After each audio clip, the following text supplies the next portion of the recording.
Om Swastiastu. Kembali lagi bersama Aditya, Kadek Jakarta, penduduk non-PNS di kantor Kementerian Agama Kabupaten Tabanan.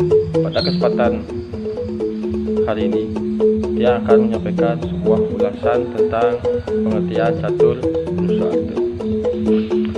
Umat sedharma yang berbahagia, catur prusada adalah 4 kekuatan atau dasar kehidupan menuju kebahagiaan, yaitu dharma, artha, karma, dan moksa. Urutan-urutan ini merupakan tahapan-tahapan yang tidak boleh ditukar balik karena mengandung keyakinan bahwa tiada artha yang diperoleh tanpa melakukan dharma, tiada karma yang diperoleh tanpa melakukan artha, dan tiada moksa yang bisa dicapai tanpa melalui dharma, artha, dan karma. Bagian-bagian dari catur prusada. Yang pertama, dharma. Dharma sebagai dasar utama mempunyai pengertian yang sangat luas. Dharma dapat diartikan sebagai mematuhi semua ajaran-ajaran agama Hindu dari pikiran, perkataan, dan perbuatan sehari-hari. Dharma juga diartikan sebagai memenuhi kewajiban sesuai dengan profesi atau pekerjaan dan tanggung jawab masing-masing. Misalnya, dalam menawar Dharma Sastra buku 3, Trityo Jaya, diatur tentang kewajiban seorang suami dan kewajiban seorang istri dalam membina rumah tangga, di mana antara lain dinyatakan bahwa seorang suami berkewajiban mencari nafkah bagi kehidupan keluarganya, sedangkan seorang istri berkewajiban mengatur rumah tangga, merawat anak suami, menyiapkan upacara, dan lain-lain. Dalam kaitan implementasi profesi dan tanggung jawab, sering digunakan istilah swadharma, sehingga swadharma manusia berbeda-beda menurut tugas pokoknya. Misalnya, swadharma seorang dokter adalah merawat pasien sebaik-baiknya. Adapun swadharma seorang teknis adalah menjaga kebersihan dan kerapian ruangan. Jadi, melaksanakan dharma itulah yang utama. Setelah melaksanakan dharma dengan baik, maka yang akan melimpahkan berkatnya berupa harta. Selanjutnya, artha adalah sesuatu yang bernilai material yang dapat digunakan untuk memenuhi kebutuhan hidup manusia secara fisik. Artha dapat diperoleh secara langsung maupun tidak langsung. Artha yang diperoleh secara langsung, misalnya seseorang yang swadharmanya sebagai petani memelihara lembu, maka ia akan menikmati susu lembu itu.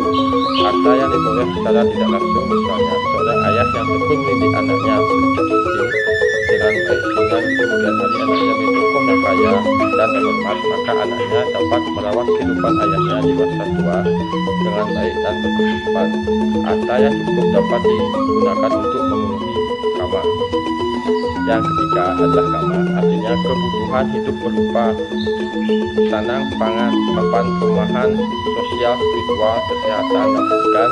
Semakin banyak artha yang diperoleh, maka manusia semakin leluasa memenuhi kama. Apabila dharma, artha, dan kama sudah dicukupi dengan baik, maka tercapailah kehidupan yang bahagia, lahir dan batin, yang lazim disebut sebagai moksata jagarita, ya yaitu dharma. Pakar filosofi barat seperti Spearman dan Bacon menamakan kehidupan seperti ini adalah living virtue, di mana unsur-unsur spiritual, etimologial, intelektual, fisikal, dan sosial dipelihara secara baik dan terpenuhi dengan baik, bagaimana diurutkan catur prusada itu baik, misalnya menentukan artha dari dharma. Dalam keadaan ini, manusia akan menempuh segala cara untuk memperoleh artha, artinya tidak lagi berdasarkan ajaran agama. Misalnya memperoleh artha dengan cara mencuri, menipu, merampok, korupsi, dan lain-lain. Artha yang dengan cara ini atau adama tidak akan kekal dan akan menyengsarakan hidup di kemudian hari. Kesengsaraan itu macam-macam, berbentuk skala maupun skala. Yang berbentuk skala misalnya seorang perampok yang tertangkap akhirnya masuk penjara. Kesengsaraan skala misalnya seseorang koruptor karena kepadanya berkelompok dan berkuasa, mungkin saja ia terhindar dari hukuman duniawi, tetapi kelak rohnya akan mengalami penderitaan karena menerima hukuman jasanya Widi, atau paling tidak batinnya tidak kena karena merasa dosa. Selanjutnya yang keempat adalah muksa. Menurut kitab-kitab Upanishad, muksa adalah keadaan Atman yang bebas dari segala bentuk ikatan dan bebas dari samsara. Ia dimaksud dengan Atman dengan roh, jiwa, sedangkan hal-hal yang termasuk ikatan yaitu pengaruh panca indera, pikiran yang sempit, keakuan, ketidaksadaran pada hakikat Brahman Atman, cinta kasih selain kepada Sang Yang Widi, rasa benci, keinginan, kegembiraan, kesedihan, kekhawatiran atau ketakutan dan hayalan. Moksa dapat dicapai oleh seseorang baik selama ia masih hidup disebut Mukta maupun setelah meninggal disebut Hijada Mukta. Jika selama masih hidup seseorang itu mencapai muksa, maka ia telah mencapai tingkat moral yang tinggi. Kehidupannya sempurna, penuh dengan kesenangan, serta terbebas dari 11 ikatan yang disebutkan di atas, memandang dirinya ada pada semua makhluk, memandang dirinya ada pada alam semesta. Kesenangan juga tercapai karena pengetahuan dan kesadaran bahwa Brahmanlah Atman yang ada di dirinya. Jika moksa dicapai dengan setelah meninggal dunia, terjadilah proses menyatunya Atman dengan Brahman sehingga Atman tidak lahir kembali sebagai makhluk ataupun terbebas dari samsara. Disebut juga sebagai pencapaian abadi. Moksa adalah tujuan hidup manusia tinggi dapat dicapai oleh seseorang bila yang pertama mampu membebaskan Atman dari ikatan, mempunyai pengetahuan utama tentang Brahman, merasakan disiplin kehidupan yang suci. Oleh karena itu, moksa juga dikatakan sebagai pahala yang tertinggi dari Sang Yang Widi atas karma manusia utama suatu anugerah yang mulia.